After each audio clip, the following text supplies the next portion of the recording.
اعوذ باللہ من الشیطان الرجیم بسم اللہ الرحمن الرحیم الحمد للہ رب العالمین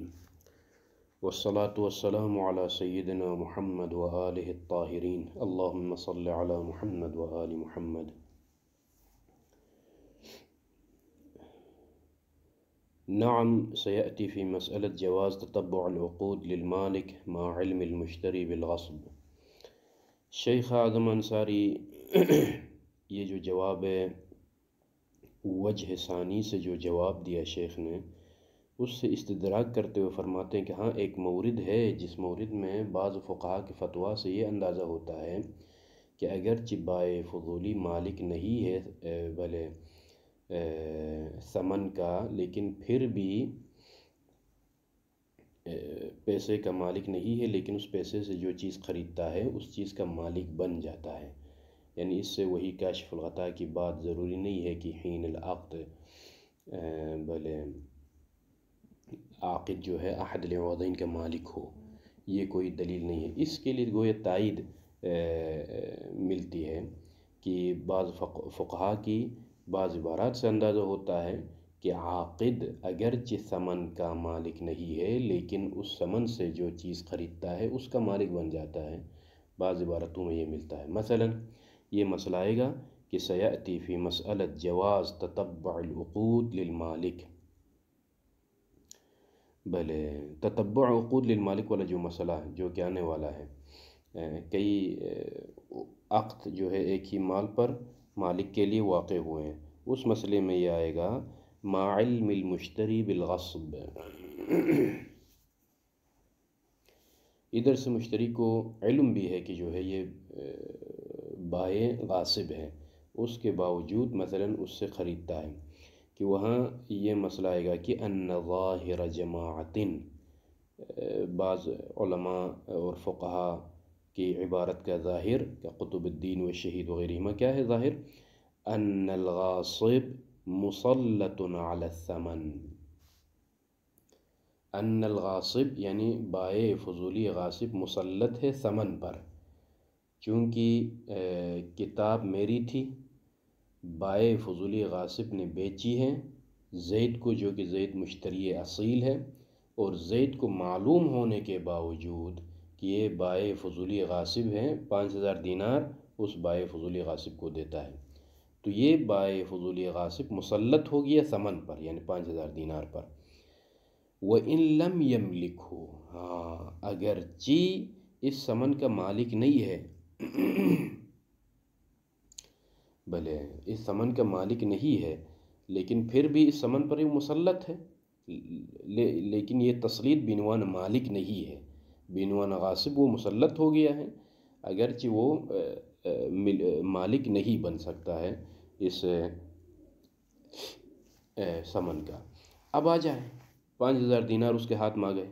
فَإِذَا اشْتَرَى بِهِ شَيْئًا، اب اس ثمن کے ذریعے سے یہ غاصب کے پاس جو پیسے آئے ہیں، جو قیمت آئی ہے، اس کے ذریعے سے اگر کوئی چیز خریدے، مثلاً 5000 دینار اس کے ہاتھ میں آ گئے اور وہ جا کے بازار سے مثلاً کوئی اور کتاب خریدی اپنے لیے، تو مالکہ وہ کتاب کا مالک بنے گا۔ یعنی فقہا کی یہ عبارت جو ظاہر یہ بتا رہا ہے کہ غاصب فضولی اگر کوئی چیز بیچے اور اس کی ثمن اور قیمت اس کے پاس آ جائے تو اس ثمن کا مالک نہیں بنتا ہے، لیکن اس ثمن کے ذریعے سے جا کے کوئی اور چیز خرید لیتا ہے تو اس چیز کا مالک بن جاتا ہے۔ تو وظاہر ھذا، اس کا ظہور کیا ہے؟ امکان اللہ یملک الثمن، ثمن کا مالک نہ بنے، لیکن ویملک المثمن المشتری، لیکن اس مثمن کا مالک بنے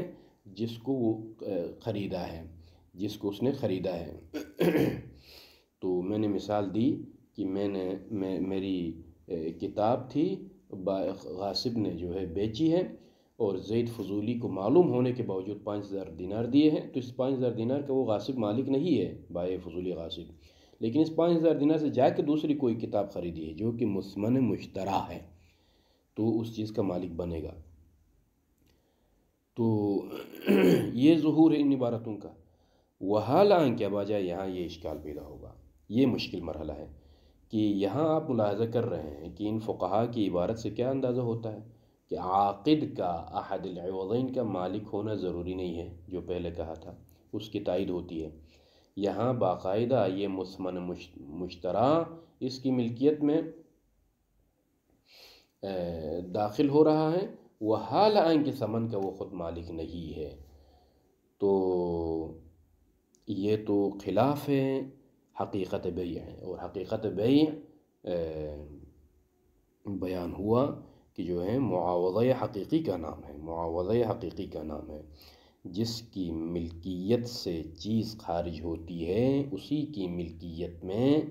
اس کا عوض داخل ہو، اس کے خلاف ہے یہ مسئلہ۔ تو لہٰذا شیخ فرماتے ہیں کہ الا ان یحمل ذلک، یہ جو غاصب کی شرح ہے، غاصب فضولی نے جا کے جو چیز خریدی ہے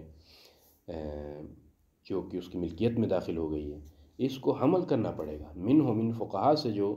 ظاہر ہے اس کو حمل کیا جائے گا علی،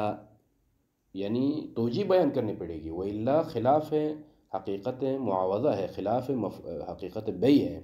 تو اس کی کوئی توجیہ کوئی محمل بیان کرنا پڑے گا۔ فرماتے ہیں کہ وہ التزام، بلے وہ حمل اس طرح سے کہ علی التزام تملک البائع الغاصب للثمن مطلقاً، یا یوں کہنا پڑے گا کہ جو ہے شروع میں ہی غاصب نے جب معاملے کو انجام دیا، کیا میری کتاب کو 5000 دینار میں، تو اسی وقت ہی کہیں گے کہ جو ہے اسی وقت سے اس 5000 دینار کا یہ مالک بن گیا تھا، اسی لیے جب یہ 5000 دینار سے جا کے دوسری کوئی کتاب اپنے لیے خریدی ہے تو وہ اس وقت وہ اس کتاب کا مالک بن گیا۔ لیکن ایسا نہیں ہے کہ 5000 کا مالک نہ بنے اور جو ہے جو کتاب اس 5000 سے خریدتا ہے اس کا مالک بن جائے، یہ خلاف ہے حقیقت بیع ہے۔ لہٰذا یوں کہیں کہ بس بائع فضولی غاصب شروع سے ہی کیا ہے بلے مالک ہے للثمن مطلقاً۔ بلے اب جو ہے وہ جا کے اس 5000 سے کوئی چیز خریدے نہ خریدے مطلقاً، یعنی مطلقاً وہ مالک ہے، بس ختم۔ جو ہی میری کتاب اس غاصب نے بیچی ہے مشتری کو، اسی وقت ہی اس 5000 کا مالک تھا، اسی لیے جب جو ہے اس نے جا کے کوئی چیز خریدی ہے جو کہ مثمن مشترا ہے مارکیٹ سے، فرض کیجئے 5000 کی کوئی کتاب خریدی جو کہ میں نے مثال ذکر کی ہے، تو میری کتاب جو تھی کتاب کفایہ میری تھی، اس نے جا کے بیچی ہے بلے زید مشتری کو، زید مشتری نے 5000 دینار دیے، اب یہ 5000 دینار سے جا کے جو ہے اس نے کتاب مکاسب خریدی ہے، تو فقہا نے کہا کہ مکاسب کا مالک بنے گا لیکن 5000 دینار کا وہ مالک نہیں، مسلط تھا اس کے اوپر۔ شیخ فرماتے ہیں کہ یہ خلاف معاوضہ حقیقی ہے، اس کی کوئی معقول توجیہ ہونی چاہیے، تو لہٰذا توجیہ یہ بیان کرتے ہیں کہ پہلے توجیہ یوں کہیں کہ بھئی جو ہے یہ جب کتاب کفایہ میری بیچی ہے تو اسی وقت ہی وہ 5000 کے اوپر جو مسلط آپ لوگ کہتے ہو اسی میں کہیں کہ مالک بھی بن گیا مطلقاً، جب چاہے اب وہ جا کے دوسری مرتبہ میں جا کے کوئی کتاب مکاسب خریدے یا نہ خریدے، بس ختم مطلقاً، تو وہ مالک بن گیا۔ اسی لیے یہ جو ہے کتاب ثمن مشترا جو کہ کتاب مکاسب کی صورت میں ہے وہ اس کی ملکیت میں داخل ہو گئی۔ یوں کہیں کما نسبہ الفقر رحمہ اللہ الی الاصحاب، جیسا کہ اس توجیہ کی نسبت اصحاب کی طرف دی ہے، یا یوں کہ او آن ما قبل ان یشتری به شیئا تصحیحا للشرع، یا یوں کہیں کہ ملکیت آنیہ کا آپ قائل ہو جائیں، یعنی شروع سے ہی نہیں بلکہ جب 5000 دینار اس کے پاس آ گئے کفایہ کی قیمت، تو اس سے جا کے جب اس نے دوبارہ مکاسب خریدنے کے لیے جب اس نے اقدام کیا تو آنما شرع سے ایک لحظہ قبل مثلا وہ مالک بن گیا، ملکیت آنیہ جس کو کہا گیا پہلے بھی بیان ہو گیا۔ یہ کیوں؟ تصحیحا للشرع، تاکہ شرع درست ہو۔ حقیقت شرع کیا ہے؟ حقیقت بیع کی طرح معاوضہ حقیقی متحقق ہو کہ ثمن اسی غاصب کی ملکیت سے خارج ہو تاکہ کتاب مکاسب کو اس کی ملکیت میں داخل ہو۔ تو اس طرح سے توجیہ کرنے پڑے گی۔ جب اس طرح سے آپ توجیہ کریں گے تو پھر جو ہے پھر وہ بات سامنے آئے گی کہ جو ہے احد العوضین کا مالک ہونا ضروری ہے، احد العوضین کا مالک ہونا عاقد کا، معذون ہونا کافی نہیں۔ تو احد العوضین کا مالک یا جو ہے مطلقاً کہیں کہ اس سے کوئی چیز خریدے یا نہ خریدے، یہ غاصب بس مالک بن جاتا ہے بعد میں اجازہ آنے کی صورت میں، یا آنما وہ مالک بن جاتا ہے جس کو ملکیت آنیہ کہتے ہیں۔ وَكَيْفَ كَانَ، اب جیسا بھی ہو، یعنی ان اعلام کی یا یوں کہے کہ جو ہے ان علماء کی بات کو ہم مانیں یا نہ مانیں،